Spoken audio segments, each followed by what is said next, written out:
నూతనంగా ఏర్పడిన గుంటూరు జిల్లాకి అధ్యక్షులుగా పనిచేసినటువంటి శేషగిరిరావు గారు కొన్ని విషయాలు మీ ముందుకు తీసుకొచ్చారు.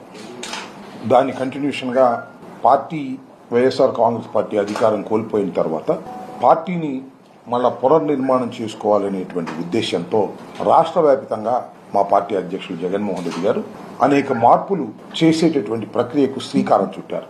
అన్ని జిల్లాల అధ్యక్షుల్ని మళ్ళా కొంతమందిని వారిని నియమించడం లేదా కొంతమందిని కొత్తగా నియమించేటటువంటి కార్యక్రమం చేయటం మనం చూస్తూ ఉన్నాం. దానిలో భాగంగానే ఓల్డ్ గుంటూరు జిల్లాలో పల్నాడుకి పిన్నెల రామకృష్ణారెడ్డి గారు అంతకు ముందున్నటువంటి అధ్యక్షుల్ని కొనసాగించారు. బాపట్లకు మాజీ మంత్రివర్యులు నాగార్జున గారిని నియమించడం జరిగింది. నన్ను గుంటూరు జిల్లా పార్టీ అధ్యక్షులుగా జగన్మోహన్ రెడ్డి గారు నియమించారు.